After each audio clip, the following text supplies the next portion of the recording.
Today, I'm thrilled to welcome you to our inaugural podcast, Manaw at the Table. And I'm delighted to welcome Vivian Sayers O'Callaghan, a dynamic Irish Gen Z entrepreneur, music and cultural advocate, and a leading New York City-based Irish language influencer. With over 220,000 followers and more than 18 million views across TikTok and Instagram, Vivian has captured global attention by blending her vibrant New York life with bite-sized servings of Irish arts, language, and culture.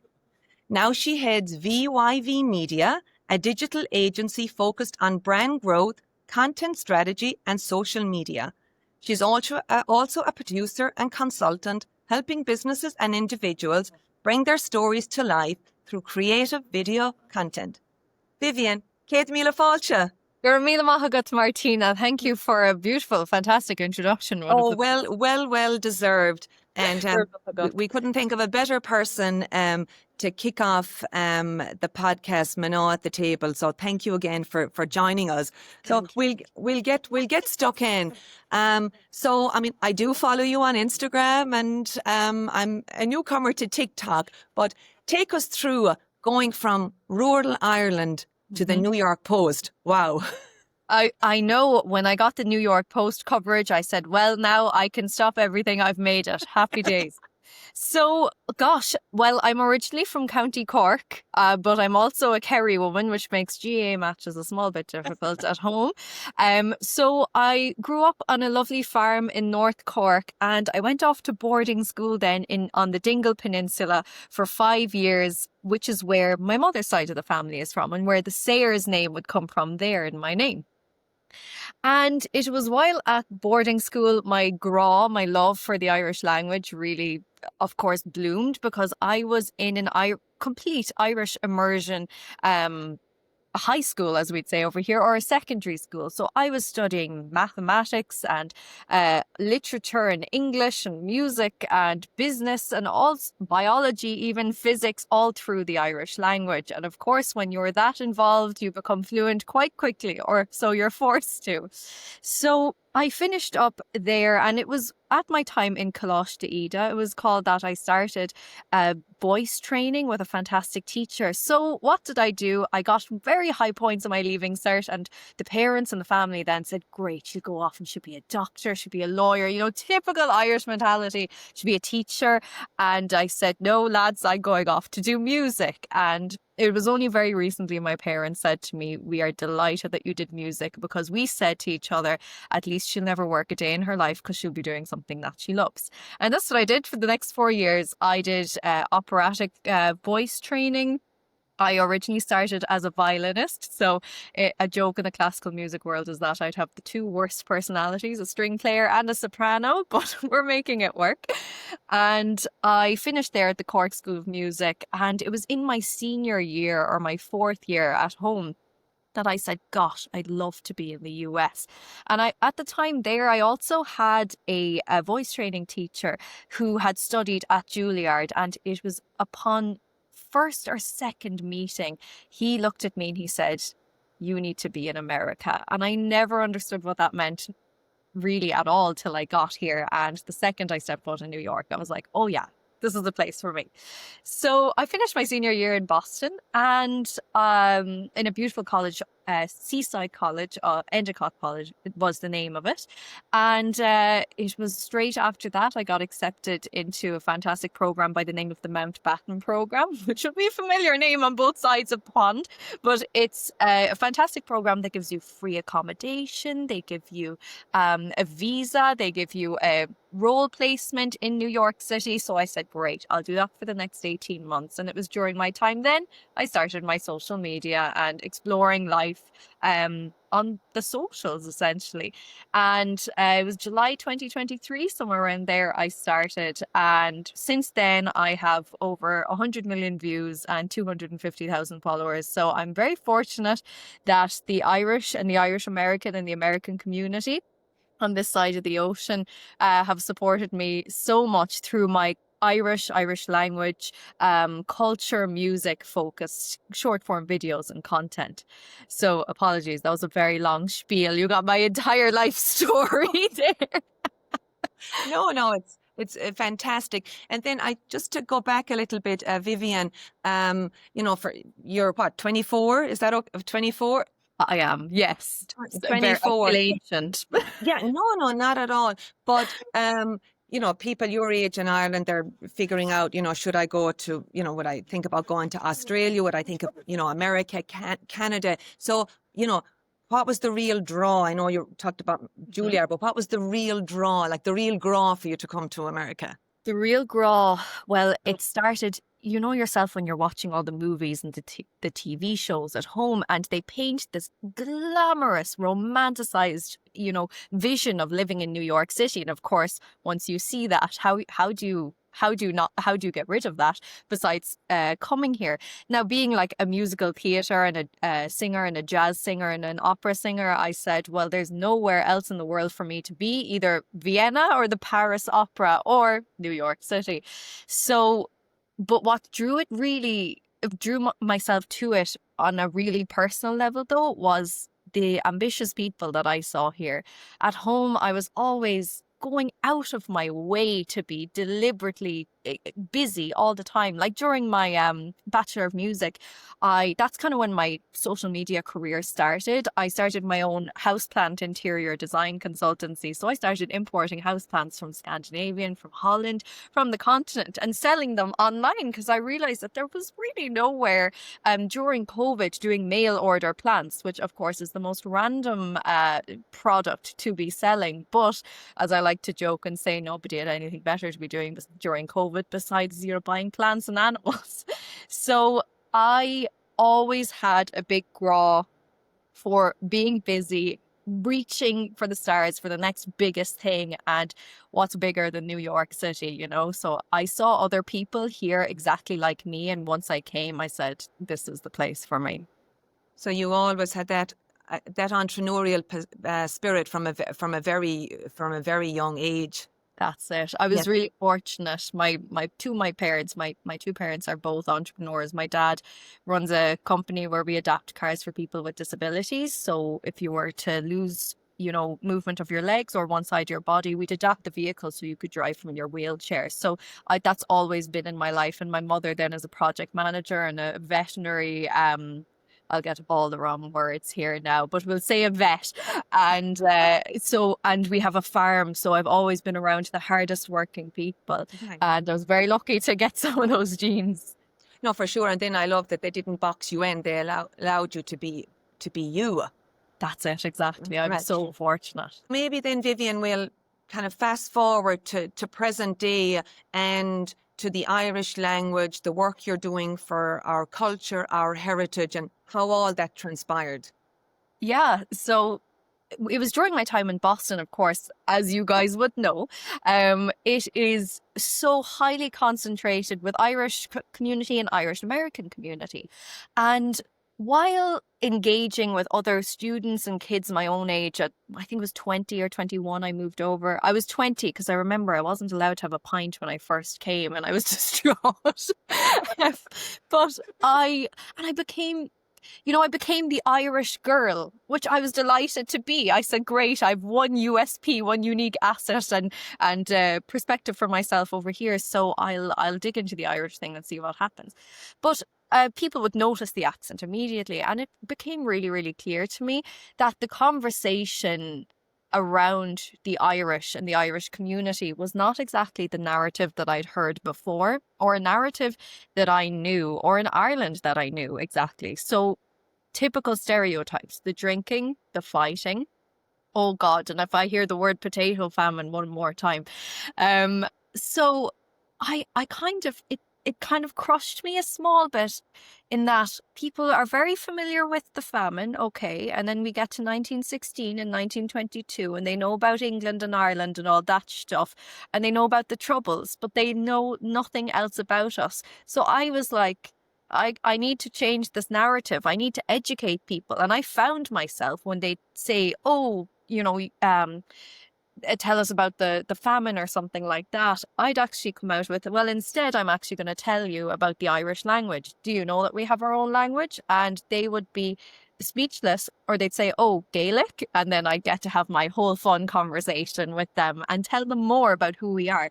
So I said, right, there's this many people that don't know who Ireland is beyond the 2000s.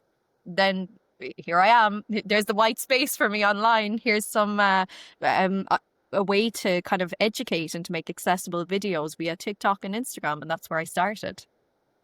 Okay, okay. And were you finding, Vivian, people that, wanted to just talk about the famine, the 1916, the Guinness, was that people that hadn't traveled to Ireland? And I'd love to say that it was only people that hadn't traveled to Ireland, but I still today, even in New York, speak with people who have been to Ireland and still have this romanticized or this vision of us that we might not be, or we might be in the movies. So I guess I'm being a little bit of a hypocrite. I saw New York in the movies and I said, that's exactly what New York must be like. I have to be there. But if anyone does it the other way, then I'm here to educate. Well, I suppose that's, sees your role now, how important it is that we have to continue to educate and, get away from the stereotypes, and that the immigrant of today is so different from the immigrant that came in 1960, 1970. It is getting away from the stereotypes, but it's also really important to educate people on the people that are coming out of Ireland, the innovations that are coming out of Ireland. We're one of the most progressive countries in Europe. We have 9 out of the 10 biggest tech companies in the world in Ireland, and we have this amazingly skilled workforce. Thank you. There's the word. I was thinking students. What's the other word? Workforce. And it only came out very recently as well in a study that Ireland is the world's most educated country. Now, educated here meaning with the most amount of kind of third level studies in the country. So it's almost 52 or 53% of the country does have third level education. And it's these things I want to be telling people about. I'm sick of talking about potatoes. Now, it is annoying because I love potatoes so much and people will still mock you for that. But I want more conversation around Ireland rather than the sheep and the shamrocks. Right. And I think our young people are our biggest export. Precisely at the moment. Exactly. And that's a great way of putting it. Export. We are doing our best abroad in the US, in Australia, to push these great narratives about our country and push how unbelievably great our food is and how contemporary our art is at the moment, and the music that we're producing as well. Like Kingfisher, Amble, Hosier. Of course, everyone knows the Irish musicians, so we should talk about them more. Right, right. And what I love what you're doing, Vivian, you have made, the Irish language, I think, cool and accessible. And now I'm younger than you, but we know how Irish was taught in secondary school, and the relationship, some of us have with the language. So talk to me a little bit about your content, the thought process beside your reels. Mm-hmm. That's it, exactly. The Irish language, as well as being Irish up in Boston, the fact that I was also fluent as Gaeilge in Irish was a massive, again, unique kind of selling point. I said, right, I'll use this. I can tell everybody about this. And it became something that I became really, really proud of having Irish then, far more proud than I ever was back at home, because it's somewhat normal, or there's a massive stigma around the language at home, really, because unfortunately of the way it's taught. And no, at home in Ireland, it used to be cool, even when I was, in secondary school. And a big secret out there is I'm pretty sure I was the kid in the class with the most attentions for speaking English, actually. So again, a hypocrite. But no, yes, so I'm fluent in the language, and I said, okay, I've just automatically become more Irish having left Ireland. And this is something I'm really proud of. And this is something that I can tell other people about as well. Not only that Irish people refer to the Irish language as Gaeilge, not so much Gaelic, or I can tell you about all these English words that actually came from the Irish language, like words that are escaping me right now, but like the word boycott. And we have this Hiberno English as well. So instead of saying, I eat that, you'd say, I do be eating that. And funny structures like that. And I thought that these were really fun, quirky things to help the Irish and the Irish diaspora fall in love with their language all over again. Because it's true, I didn't have much graw for the language when I was in secondary school, when I was in primary school even, because it was grammar and it was books and it was the whiteboard and exams, and it was nothing else. It wasn't made relevant to me. It wasn't made relevant to you in modern day society. So that's exactly what I'm trying to do, is bring Gaeilge into modern life, make it relevant to you, make it accessible, most importantly. So I create videos now on using it every day. Like, how can you use the Irish language in a text message every day? You can say Slán, as in, bye at the end. How do you bring it into your emails? Instead of being, some people might be like, oh, I don't want to be obnoxious and have my email beginning and ending in Irish and stuff like that. But a great way to do it is just by having an Irish language signature at the end. I always have le gath da gui, which means with every good wish or with best wishes, Vivian. And people can take that or leave that as they will. But again, it's creating conversation around it. Another way I like to show people to use Irish in their daily lives is by using it in their social media captions or in their bios as well. Just creating vision around it. Yeah, and I definitely, I try to do that too, Vivian. I remember I heard you speak at the consulate recently, and it can be just as you said, little phrases like "le gath the agui" or "slán go fóil." So we can all do our part. Just something you mentioned that you really feel a real connection to the Irish heritage, your language, since you moved to New York. So, what would you say to the young diaspora that are feeling a little bit disconnected? I think I hear lots of the organizations in Boston, and I'm sure it's in New York, that we're trying to engage the younger people, trying to engage the second and third generations. Talk to me a little bit Absolutely. about that. So it's fantastic, the people and the ambition that I'm seeing coming out of or being exported out of Ireland at the moment into New York is amazing. I have messages from people my own age in my DMs or my direct messages every day asking, how do I get engaged with New York? How do I get a job? How do I make the best out of my opportunity here? And it is always boiling back down to engage first with your own community. Find your community. And what's the easiest community to find immediately but your own country's community, the Irish network here or in Boston or in Australia. If you're feeling lonely, if you're finding it difficult to engage with this new culture, oh my goodness, I can't tell you the amount of time that it actually took me to overcome all the cultural differences and idiosyncrasies that I had to learn transitioning from Ireland to the US. I'm so lucky I had coaches and teachers and lecturers up in Boston to say, okay, this is how we work, this is how you work, let's try, find a middle ground. Whereas these kids are coming over to America and the States now and being launched straight in. So where you can find solace in that is at home. Find your own little piece of home abroad. And that's what I was able to do. It was like, what's the closest thing to me is Ireland, okay, and the Irish people. And organizations now are trying to engage these younger generations who are coming over, and because they're seeing the value in us, in the Gen Zs and the Gen Xs and the millennials, all of those. And we're looking to grow the community always and more, create more accessibility, make it more diverse, make more events. And some places, and this boils back down to social media again, actually, some places I see it lacking, where organizations are trying to engage with these communities, and not a lot of them have online presences. So people my age, until the age of 30, until the age of 40, we all find our information in different places, but the one thing we all have in common is we find it on our phone. So, and it's again all creating accessibility around education, what's happening, what's going on. tell us about your organization. We want to see it in front of us. It's like, what's the phrase? Bringing a horse, you can bring the horse to water or something like that. So that's actually what I'm doing at the moment in my work. Is there are fantastic companies and orgs that are looking for this younger engagement, and they say, Vivian, you've been able to do this. Can you explain how exactly? And it's as simple as having a consistent social media presence. And that's what I do with my agency now. As I was able to build 250,000 followers, I now help other people do the same. Okay.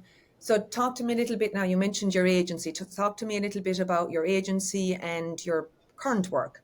Absolutely. So I'm very fortunate, having been in the States now for, I don't even want to say 3 years, but I'm pretty sure it's 3 years. Oh my goodness. Now, with time on and off, I spent months at home, of course, down to visa things and all those lovely immigration bits. So when I finished the Mountbatten program, I used that year to network, for lack of a better term, the hell out of this city, meet as many people as possible. And I need to say that as well. Don't only engage with the Irish community. We're an amazing community, but there are even bigger things out there as well. Go to American networking events. My former housemate was British. I used to go to English networking events or conferences and stuff. My next roommate was from Armenia, so I went to Armenian networking, and that's where a lot of my opportunities have come from. Is being the Irish girl in the room. So I would highly recommend that to anybody new coming over. Is find your community first, and then start to branch outside of it. So back to the work that I'm doing.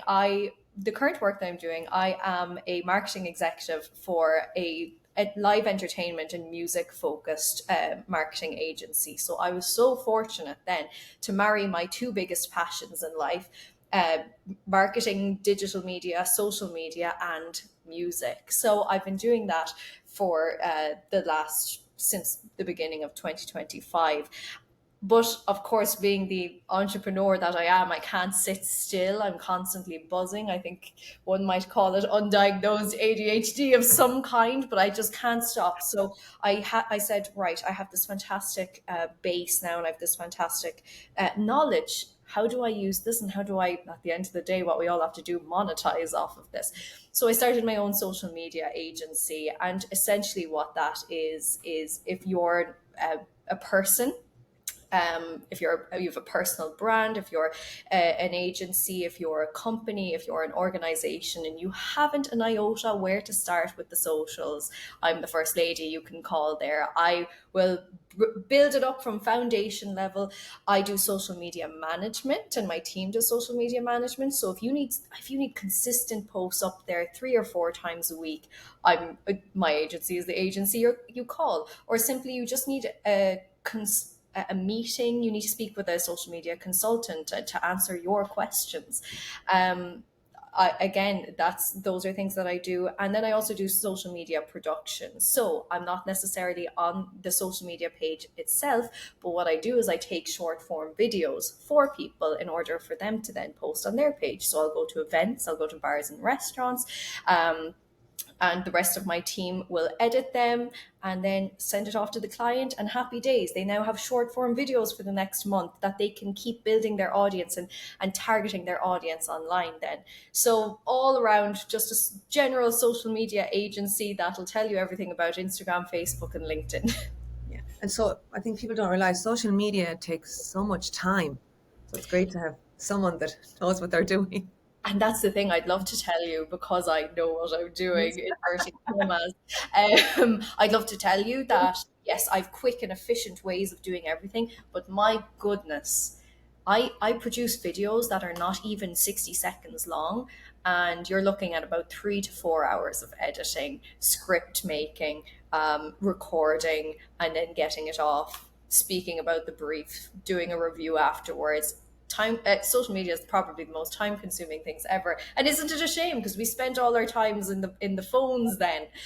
But that's why then you can give a buzz to people like me, because I've sorted out a couple of ways to make the processes a little more efficient. Good, good.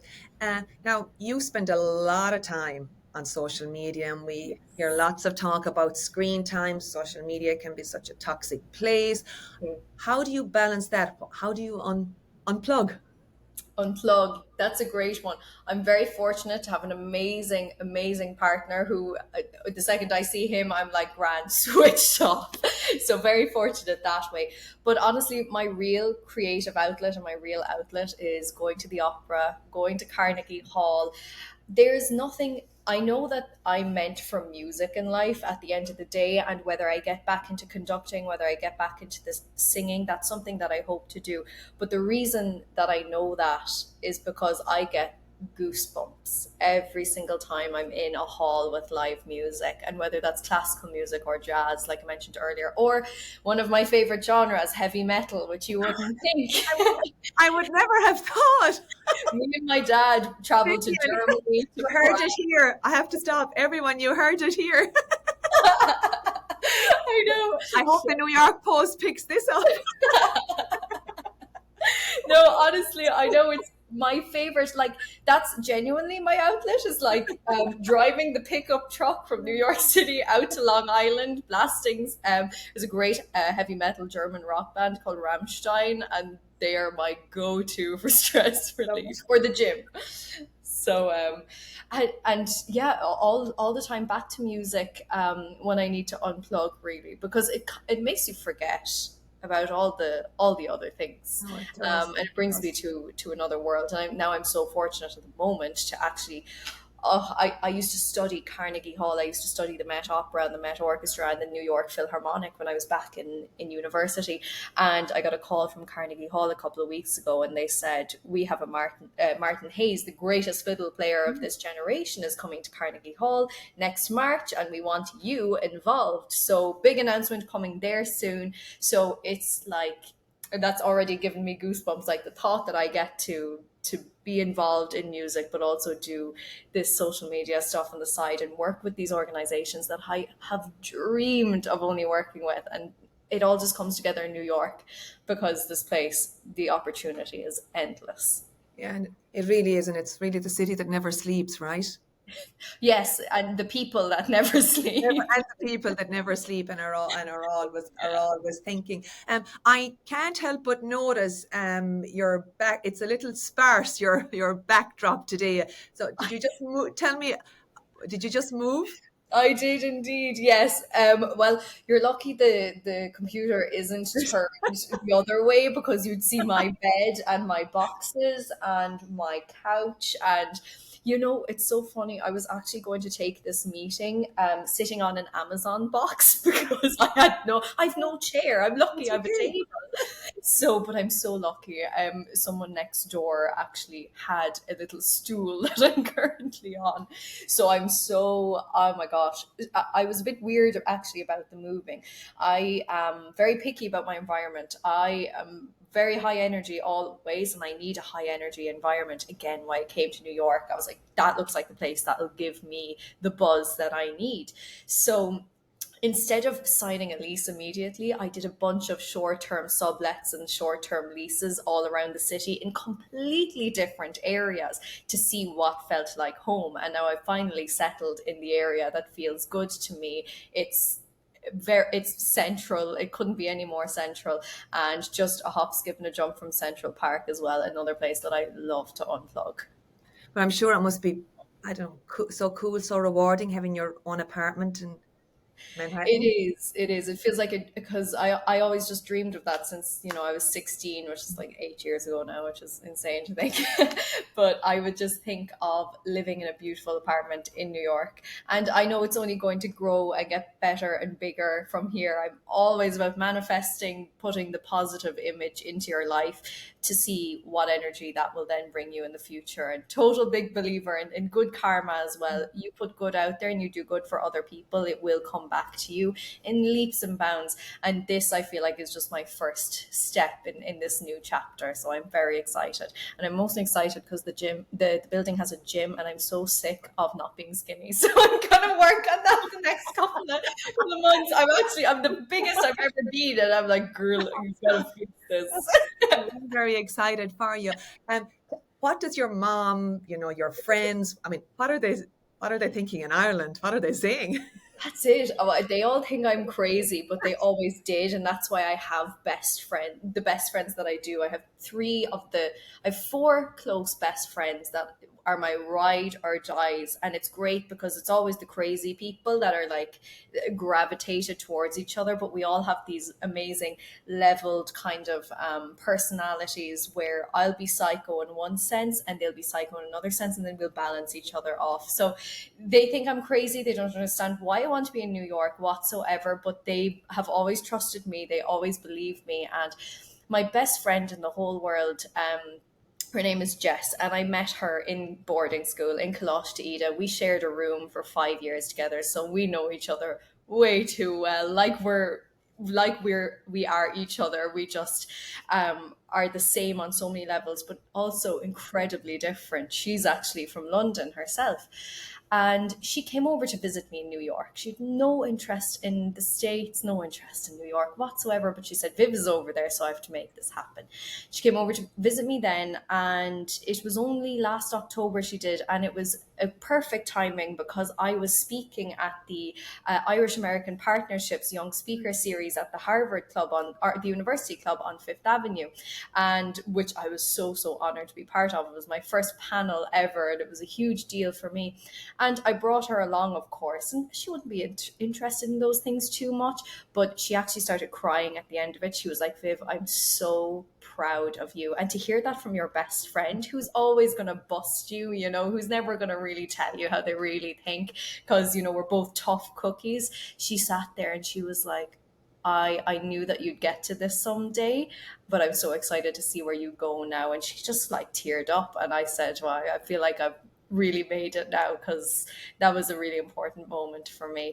And then on the other hand, my parents again think I'm a psycho, but it's just because I love to work. I love to go the whole time. And they don't have a massive interest either in New York. So I don't know where I got these strange genes from, but they're delighted also. My mom's just kind of like, so Viv, when you gonna like start sending home money? Isn't that what all the immigrants used to do? My great grandmother, exactly. She came over as a domestic servant, my great grandmother, in the 1920s. She was only 21 years of age, and she was the domestic servant for the president of the New York Historical Society, and I've loved looking into her background. It's been fascinating. And of course, being an immigrant back then, you couldn't celebrate your Irish culture or your heritage. You had to keep it under wraps.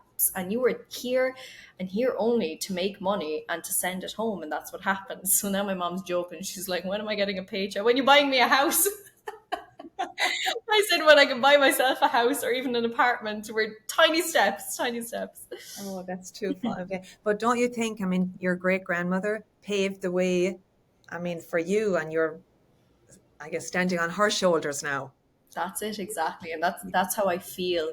Really, I feel so honored to have that connection, and it's amazing, the alignment as well. I only discovered it very recently. I found her US passport, and I said, hold a second, I have a US citizen great grandmother. Now, that didn't serve me in any immigration rights either, unfortunately, but the more and more I looked into it, her name was Margaret Moriarty, and she was from a farm at home on the Dingle Peninsula as well. And she was 5'3", me. She had brown hair, me. She had blue eyes, me. They also said on it that she was ruddy looking on her naturalization cert. And I said, good God, okay. So that basically means she was like white and red. So typical Irish colouring, pink. And she then lived just close to Columbus Circle, actually. And at the time I found the documents, I was living there also. And I felt like everything just fit into place. And many people feel like there are guardian angels out there for you, and the people that have passed in my life and the people that have gone before me, I feel them always here with the luck that I have. Oh, that's fantastic. That's fantastic. Well, Vivian, I don't know, what's next? Good question. I was just looking to get into the apartment and buy a chair, honestly. I wasn't thinking beyond that. I am. What is next? I think, oh gosh, it's the social media VYV that I just founded is it's in its early stages, and I really hope to like build a team, and that's what I've loved doing in the past. When I hired employees for my plant shop at home, when we opened the retail store, I ended up hiring my customers actually to run the shop. So I had a fantastic manager by the name of Laura, and I had other, sales assistants. And I always hired my customers because they were the people that were most passionate about my product and about my business. And it was the smartest thing that I ever did. So now I have to start from scratch here again and find other people who are interested in, they don't have to be Irish at all, but just interested in social media production and social media and how it works, and interested in making a bit of bob at the end of the day. So that is what's next. I think I had a really exciting beginning of a new chapter just yesterday and the day before moving into this new place, and hopefully there are much bigger things to come, including the gym and including a new Vivian. And I also just signed on to a fantastic Irish nutritionist in the city, New York City Nutrition. So yeah, big things coming. I just don't know what. Well, they're all important to take care of yourself, and then your better mindset, and it helps your thought process for work. That's it, exactly. It's keeping your mind healthy, and Right. it's something I never, ever, ever did. I still work 7 days a week. I still work from 6 a.m. to midnight, and my partner is just like, would you ever close the damn computer? And he laughed at me because next to him on the couch at night watching Yellowstone, I'm there, tick, tick, tick, tick, tick. And he's like, would you put away the computer, please? But I can't stop, and I won't stop until I feel there or feel like I've made it, and I'm excited for that. But I'm now eating more, because if my mind is moving that much, you have to fuel it, and I really want to educate myself around that too, so I'm doing the right things for myself. And speaking of family as well, there are all sorts of diseases coming down the line to me. So I let her know. I said I've brain hemorrhages, and I've all types of cancer, and I've all types of heart cardiovascular issues. So if you could fix those with a couple of avocados, we'll be doing well. Thank you. Well, I think you're taking the first step. You have the nutritionist, you have There you go. the nice environment to live in, so you're on the right track. Exactly. Before we finish up, Vivian, if there was one or two, just to go back to the Irish language, if there was one or two phrases that people should have in their, I guess I won't say a Rolodex, but Their toolbox. yes, in their toolbox. What? Mm-hmm. One that comes to mind immediately just after the immediate conversation we've just had is one of my favorite phrases, which is toga bugge, which means take it easy. And it's actually 4 separate words. You wouldn't think it, but it's tog ga bug a. And you'd say it super quick. It sounds super fun, toga bug a, and it just means take it easy and relax. And that's something that comes into my head, almost daily now. And one that whenever I speak at conferences or on panels, I'll always get audience participation, because I want to make sure people are not only thinking about the Irish language, but they came out physicalizing it as well, or speaking it. So like you said, a very, very simple one that I have now replaced by with in my life is just Slán. Slan, Slán. You can say it very quick. And if any Americans or anyone out here is like, oh gosh, I can't be saying any Irish language in my conversation, because people are going to say, what on earth is going on here? The reason you can say Slán is because if you've ever watched an old American movie or TV show, you'll hear them say so long, and that is where so long is thought to have come from, is the Irish language word Slán, with the Irish immigrants in the 1800s. Okay, well, Vivian, brilliant. Well, Vivian, thank you so much for joining us today and for sharing your incredible story from the farm in County Cork to the fast-paced world of content creation in New York City. And we can't wait to see what's next for you. And we'll definitely be cheering you on here from Boston. Gur míle maith agat. Thank you so much, Martina. Slán. Slán.